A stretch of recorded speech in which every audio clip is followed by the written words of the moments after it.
Okay, folks, we wanted to give you a moment to catch your breath.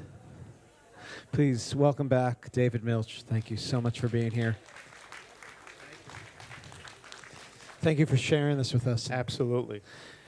I was saying I'm very interested in the personal stories and the truth and the fiction behind it all. But before all of that, what I find fascinating about this film is actually the more global message that exists beyond the personal story. I see here a story of forgiveness. I think the director's makes quite a few, I'd say, call them even political statements.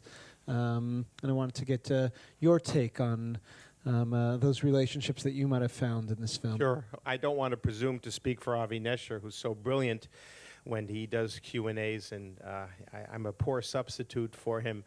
Avi's just a remarkable artist. When we approached him to make this film, he said, I'm not going to do a Holocaust film, although the Holocaust does play a role in his films. Both his parents are Holocaust survivors, as my parents are, and in the film, Sefi and Nana's parents, Baruch and Lucia. And just to explain the relationship, my father and Baruch Milch in the film are first cousins, and my father happens to be named Baruch as well. So they have the same names, and as you know, Baruch Milch in the film is married to a Lucia Milch, and my mother is also Lucia Milch. So there was a Baruch Milch in Israel and Lucia Milch, and there was a Baruch Milch and Lucia Milch in the United States, and in fact, we're very fortunate that my mother, Lucia Milch, is here in the audience tonight. Mom, would you stand up? So, and just briefly, I didn't really know much about this story until I came to Israel to spend quite a bit of time. Starting around 2005, I was asked to get involved with startup of a medical company, which is, grown quite a bit. And I got to know Ella, Sefi in the film. I knew her older sister, Nana Shoshana, who was a very well-known cultural critic in Israel. Shosh Avigal, I'm sure the cultural minister knew Shosh. And the story that you've seen is true. Their father passed away in 89 or so. And the reason that's important is the Iron Curtain fell in 89, 90, and a journalist came from Poland looking for Baruch Milch. And they said, our father, my husband, has passed away. Why are you looking for him? We've discovered a diary in our archives, a 1,600-page diary that was written over a 14-month period while he was hiding in a bunker.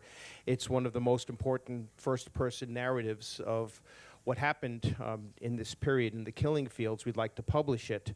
And he had rewritten the diary because he despaired that it was lost. And the older sister went to Poland, was able to copy the diary. Most of the diary, we thought, some parts weren't available. There'd been some redactions by the authorities in Poland, brought it back and compared it, and almost page for page, name for name, dates, maps that had been handwritten originally in Polish and then rewritten 30 years later in Hebrew were found in both versions, and that was published in 2000 by Yad Vashem. So when we approached Avi, to go back to your question, he said, I'm not going to do a Holocaust movie, and then he learned the story that I've just described to you of these two sisters growing up in a challenging environment. He said, now that's a story that's important to tell, the second generation story, and now, of course, there are grandchildren. And to tie the whole narrative together and to do it the way an artist like Avi Nesher has, and then some of the sub-themes, the reconciliation between the Egyptians and Israel, and the idea of trying to find ways, paths to forgiveness, to understand the past, not to necessarily excuse it, but to try to understand it and to bring that knowledge into your own life. And in the case of Sefi, to allow her to explore her artistic side. And in fact, Sefi Milch, my cousin Ella Milch, composed the final piece that you saw in the film based upon her father's diary. So all of these things are true, and if Avi was here, he would say this was something that spoke to him personally. Wow.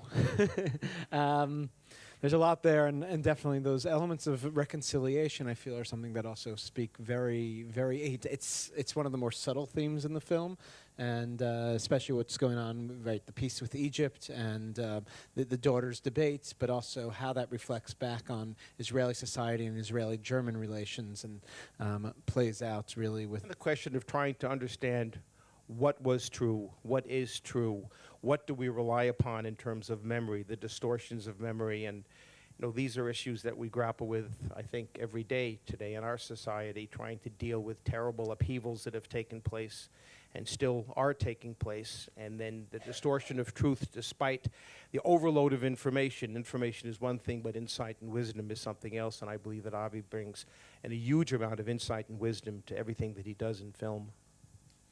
So, do we find forgiveness? Do you find that is there? I mean, this movie kind of ends a little bit open-ended, but for the family and for your family, was there more of a resolution? Well, for growing up, myself and my brother with mom, and dad is fortunately still alive in a nursing home, we didn't know much about these stories. We didn't hear that much about the Holocaust growing up until we were probably teenagers. We were very fortunate to grow up in Manhattan and Long Island and go to schools and, had a very peaceful life. But there was always this undercurrent, this subtext of these things that happened. My mother is one of 3 survivors of a family of over 100 people. My father survived with 2 brothers and a sister and lost a brother and a sister during the war. And the family was dispersed. But as we became older and we began to understand some of this past, and of course the past that so many other Jewish families that were dispersed experienced, whether there's a reconciliation or full coming to grips, I don't know that that ever happens, but a sense of connection to what was lost and a responsibility to bring that forward into the next generations, and hopefully through a film like this and other works that we hope to do in the future. In fact, because the film has been so successful and is opening nationwide, and in fact is going to open in at least 20 countries so far that distribution has been arranged, it's stirred up quite a bit of interest in Israel, and a full documentary which is going to dive a little more deeply into all the questions that get asked in Q&As. Did Baruch Milch kill Julia Zielinski, and these sorts of things. And there's never a black and white answer to these questions. There's no specific document documenting exactly what happened to Julia Zielinski, and there was a Julia Zielinski. And in fact, my father is one of the people that transmitted the story to Avi, and he's unfortunately not in a mental capacity to talk about it, but my mother certainly heard these stories, and it's something that we're diving into, going back to the original source material, some of which is still in Poland, and the top documentary filmmaker in Israel has taken on this project, and we hope to have it completed before the end of the year. Wow, good. We'll all have to follow that up here, make sure that the movie comes straight to this theater. We're talking about truth and fiction. What is, I believe there's a lot of truth in this film. What would you say are some of the elements that were fictionalized to add drama and to, make it, even in the note that you read at the beginning, say that this is a piece of fiction? Right. So Baruch and Lucia Milch are real. The 2 sisters are real. The cancer that the older sister experienced, and she passed away 2004, 2005. But after the diary, which is Can Heaven Be Void, which is available in English translation, was published. Thomas Zielinski, the composer, is a composite character. So there was a lot of pressure or lack of acknowledgement of female composers, encouraging them. This was a period where feminism was rising in Israel as it was in other parts of the world. The older sister did have a magazine that she published, which was a combination of literary and political criticism and pornography, and sort of like a Playboy type of magazine with lots of interesting articles. She was the journalist and did a lot of groundbreaking stories, and in order to get circulation, there were photographs one would like to hope artistically conceived, but designed to create circulation. So she was very, very 70s. Yeah, it was the 70s, and what you see in the film, a lot of people who see this film say had no idea that Israel was so progressive, and that people experienced this sort of international outlook. And Israel is a remarkable country, as we all know, in so many ways, and that goes all the way back, to its founding. And this is a slice of life as experienced by our family and many families in the 70s. So, again, to your question of what's real or what's not real. So. There was a Julia Zielinski. There wasn't an older sister. There was a Zielinski family. There was a Jan Zielinski who, gave his identity was taken by Baruch Milch, and he did live with Julia under an assumed name. And then it was discovered that he was Jewish and had to leave on very, very short notice. By that time, he was with Lucia. Again, the exact circumstances of what happened to Julia, the documentary, one of the things that they're going to do is talk to the people that are either the children or grandchildren and look at whatever records. Personally, no, I don't believe that Baruch Milch murdered Julia Zielinski. I could certainly understand that her being distraught, being pregnant, and him deciding, that he was going to not stay with her. When I say understand it, I could, I can put myself in his position to the degree that anybody can, as he describes it, coming out of a cellar and what he experienced. This is not an excuse. I'm not here to make any excuses for Baruch or anybody in these circumstances. And the point of the film is to, I suppose, open it up for everybody to try to come to terms with these things or their own personal experiences, difficult times, in ways that enable them to move on in their life. There's a lot here. I want to give a chance for the audience to ask a few questions. So, Sure. Please. I know you won't be shy, but any questions from the audience? If not, I could ask plenty more. Well, I was going to ask 2 questions, which you answered. So I'll ask, what happened to, I forget her name, the composer? I mean, what happened to her going forward? To Sefi as a composer. Yeah, She's one of the most celebrated composers in Israel today. She composed an opera based upon everything that you've seen called Baruch's Schweigen, which is the silence of Baruch. The silence, growing up in a family where there were secrets, and these secrets weren't discussed, and eventually they did come out, and this opera was premiered in Braunschweig, Germany 5 years ago to huge acclaim. It's played across Europe. We're in the process of looking to bring it here. If you go to Ella Milch, composer, you'll see a huge amount of material about her work, E-L-L-A, Milch, composer. She happens to be married to the most well-known composer-conductor in Israel, a fellow named Noam Sharif. So they're very, very well-known on the cultural scene in Israel. And, that's one of the things that gave us access to Avi and other people and, was able to help us to accomplish making this film. I'll ask as the microphone goes up. How involved was the family in the production? Along the way, I'm sure. Sure.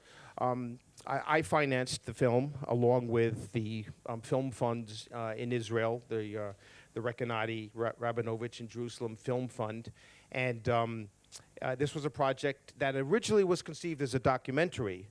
When I started to learn about the story, 2005 to 2008, 2010, and we shot a documentary. Some of that footage is being used for the much more elaborate documentary that's being done now. But there are many, many documentaries, many books written about the Holocaust. We're all familiar with them. And another documentary about what our family went through, although it's very important to us, how much of an impact could that make? But as I began to understand the story and got to know Ella, the younger sister, the younger sister in the film, who's like a sister to me. We were both born in 1954, 2 months apart, but just had very different lives.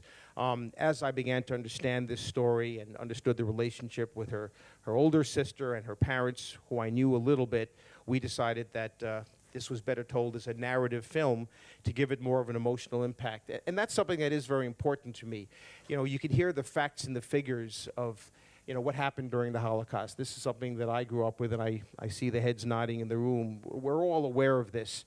But at some point, the numbers just numb you. But when you're able to, have an emotional connection to individual characters and stories, the power of art to bring this emotional connection to individuals.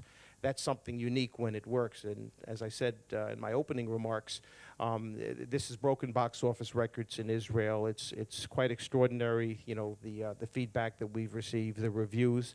No way to know exactly how it's going to be received. We hope it'll be well received in the United States. It's getting quite a lot of attention paid in many countries. So that emotional connection that an artist is able to make, and also being reasonably true to the situations and certainly true to the facts, that's what we hope to achieve, and it's for you to decide if we did.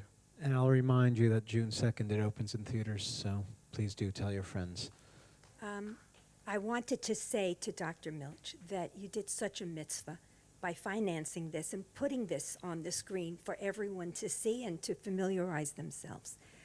However, I must say that my overriding feeling about the film was that the older daughter, who now has passed away, was incredibly judgmental in judging a man who spent 14 months in a cellar, who lost a wife, lost a son, and her really severe judgment of him, forgetting her childhood, forgetting that for now, but just her judgment of him as perhaps being a murderer, I felt to be fairly intolerable. I can understand that. I knew Shosh very well. She wasn't an easy person. She was a brilliant person, but a tough cookie. And whether that's explainable versus excusable, again, it's the power of art and a film to pose those questions. She did come to a reconciliation with her father, discovering that there, was this, this diary, and that the father, reproduced. She wasn't, and then of course, when the Iron Curtain fell and she went to Poland, who's to judge? Who's to say whether growing up in a difficult family, changes a person, scars a person, and whether they're able, through their own growth emotionally, to get past that.